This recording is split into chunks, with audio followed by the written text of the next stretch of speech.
Disclaimer: viewer discretion is advised.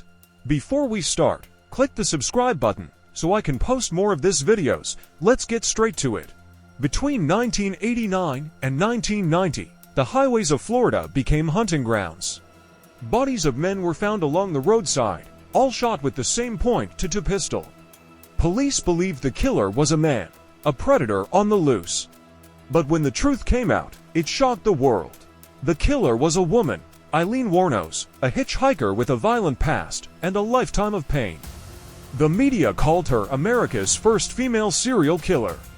Others saw her as a victim of a world that failed her. Aileen Carol Wuornos was born in Rochester, Michigan, in 1956. Her childhood was marked by violence, neglect, and tragedy. Her father was imprisoned for child molestation and later took his own life. At just 11 years old, Aileen began trading sexual favors for food, cigarettes, and shelter. By 15, she was pregnant, abandoned by her family, and living in the woods near her hometown.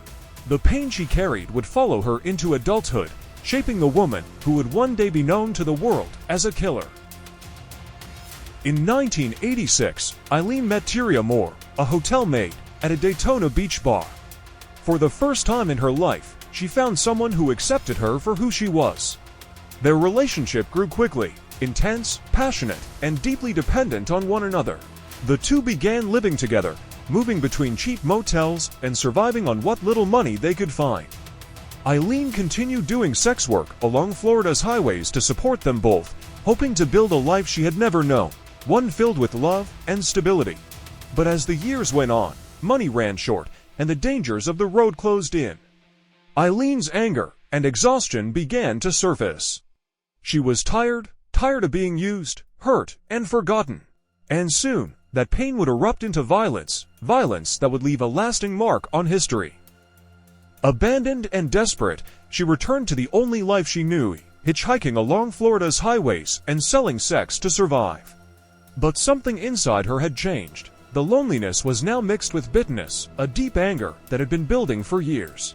By the end of 1989, that anger would finally boil over. Aileen picked up a man named Richard Mallory, a store owner from Clearwater. She later claimed he assaulted her, and that she killed him in self-defense.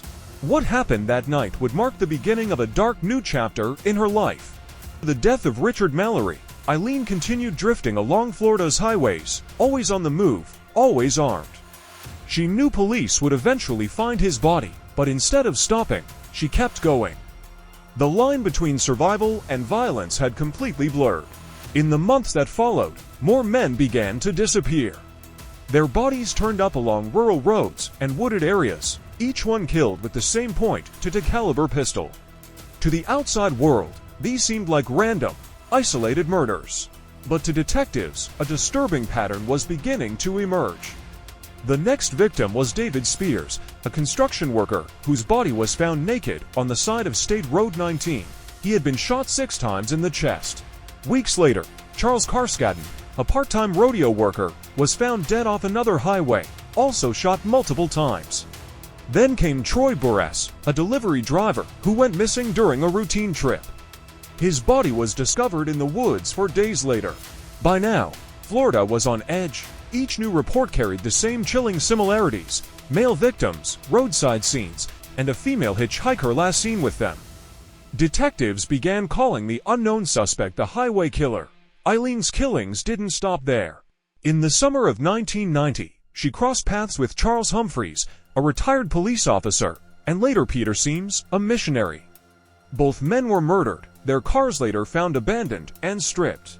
Fingerprints and pawnshop records began to tie the crimes together. The same woman was behind them all. Her final known victim, Walter Gino Antonio, was discovered in November 1990, shot 4 times and left near a remote logging road. By then, investigators were certain they were looking for a woman. Witnesses described a rough-looking female hitchhiker, often seen with another woman, driving cars that didn't belong to them. Using pawn slips, fingerprints, and vehicle registrations, police finally matched a name: Aileen Carol Wuornos. What had begun as a single act of violence had turned into a full-scale killing spree. Florida's highways had become her hunting ground, and it was only a matter of time before the chase came to an end. By late 1990, police across Florida had built a solid case.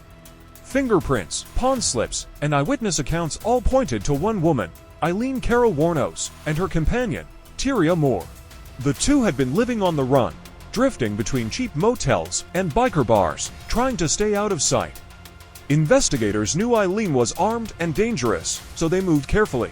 On January 9, 1991, police finally caught up with her at a biker bar in Volusia County called The Last Resort.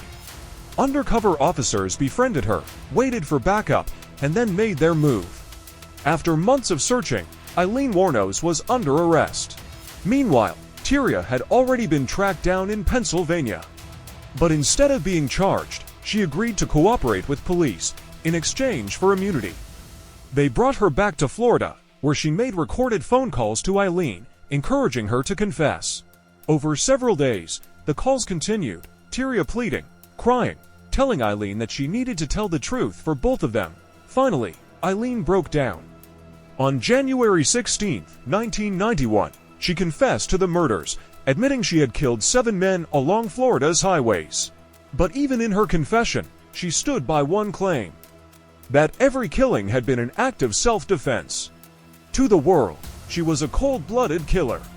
To herself, she was a survivor who had been pushed too far. By the time Aileen's trial began in January 1992, she was already a national sensation. The media swarmed the courthouse, calling her America's first female serial killer. Reporters painted her as a monster, a violent drifter who lured men to their deaths. But behind the cameras, Aileen's story was far more complicated. Her defense argued that she killed in self-defense, that years of abuse and trauma had shaped her into someone who feared for her life with every man who picked her up. They claimed each encounter brought back the terror of her past, the assaults, the beatings, the abandonment. But the prosecution told a different story, one of greed, rage, and revenge.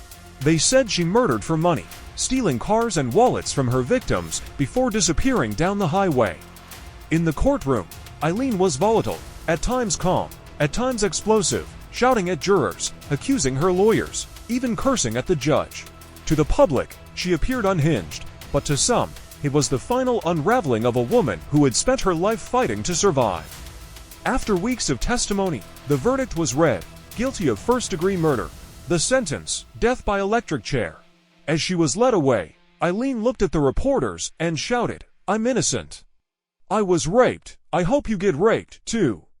Her words echoed through the courtroom, a haunting end to a trial that had blurred the line between victim and villain. Over the next decade, Aileen would sit on death row, giving interviews, changing her stories, and growing more paranoid by the year. She claimed the police had used her for fame and profit, that they never wanted justice, only headlines. But no matter what she said, the outcome was sealed. After a decade on death row, Aileen Wuornos' mind began to unravel. She grew increasingly paranoid, claiming the guards were tormenting her, that food was poisoned, and that unseen forces were controlling her life. In interviews, her emotions swung between calm reflection and explosive anger. One moment, she spoke about finding peace with God. The next, she railed against the system that had condemned her. By 2002, her appeals were exhausted.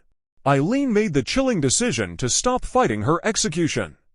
She told the court she wanted to die, that death was her release. On October 9, 2002, at the Florida State Prison in Stark, Aileen Wuornos was led to the death chamber. She declined her final meal, asking only for a cup of coffee. As she was strapped to the gurney, she looked through the glass at the witnesses and said her final words: "Yes, I would just like to say I'm sailing with the Rock, and I'll be back, like Independence Day, with Jesus, June 6th, like the movie, big mothership, and all. I'll be back." At 9:47 a.m. Aileen Wuornos was pronounced dead by lethal injection.